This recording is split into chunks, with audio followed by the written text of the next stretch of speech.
व सबस्क्राईब करा आणि बेल आयकॉनला क्लिक करा।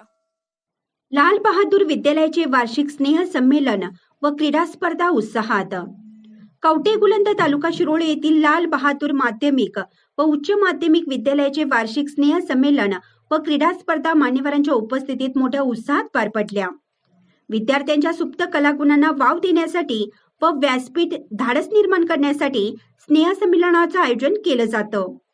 लाल बहादूर विद्यालयाच्या सर्वच वर्गातील विद्यार्थ्यांनी सहभाग घेऊन लोककला, चित्रपटातील नृत्य, ऐतिहासिक देखावा, नाटिका असे विविध सांस्कृतिक कार्यक्रम सादर केले। क्रीडा स्पर्धेत वैयक्तिक व सांघिक यश मिळवलेल्या विद्यार्थ्यांना कार्यक्रमाच्या प्रमुख पाहुण्या कुरुंदवाडच्या माजी नगराध्यक्षा सौ मनीषा डांगे, श्री किसान सेवा शिक्षण संस्थेचे चेअरमन श्री सुरेशराव शहापुरे, मान्यवर पत्रकार यांच्या हस्ते प्रमाणपत्र, सन्मान चिन्ह, पदक देऊन गौरवण्यात आले।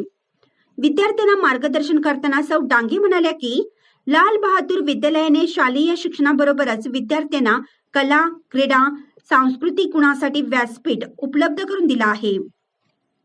शाळेला प्रशस्त क्रीडांगण, प्रशस्त इमारत, नयनरम्य परिसर आहे।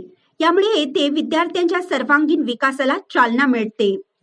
अटल लॅब, संगणक कक्ष, डिजिटल क्लासरूम अशा अत्याधुनिक शैक्षणिक सामुग्रीने सज्ज असलेली तालुक्यातील एकमेव शाळा आहे, असे गौरवोद्गार त्यांनी काढले।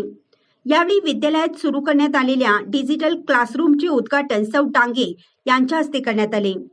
पत्रकार दिनानिमित्त कवठेगुलंदसह गावातील पत्रकारांचा मान्यवरांच्या हस्ते पुष्पगुच्छ देऊन सत्कार करण्यात आला।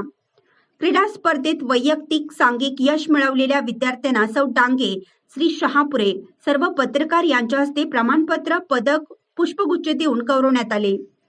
कोल्हापूरचे प्रसिद्ध जादूगार शशांक यांनी आपल्या जादूचा विविध प्रयोगाने विद्यार्थ्यांची मने जिंकली। कार्यक्रमाची सुरुवात मान्यवरांच्या हस्ते आद्य पत्रकार बाळशास्त्री जांभेकर यांच्या प्रतिमेचं पूजन व दीप प्रज्वलन करून करण्यात आलं। मुख्याध्यापक BI शेख यांनी स्वागत केलं। सूत्रसंचालन VS कांबळे यांनी केलं। आभार VR सनदी यांनी मानले। कार्यक्रमास विद्यालयाचे सर्व शिक्षक, शिक्षिका, शिक्षकेतर कर्मचारी, विद्यार्थी मोठ्या संख्येने उपस्थित होते। इंडियाचा आवाज न्यूजसाठी जहांगीर रणमल्ली।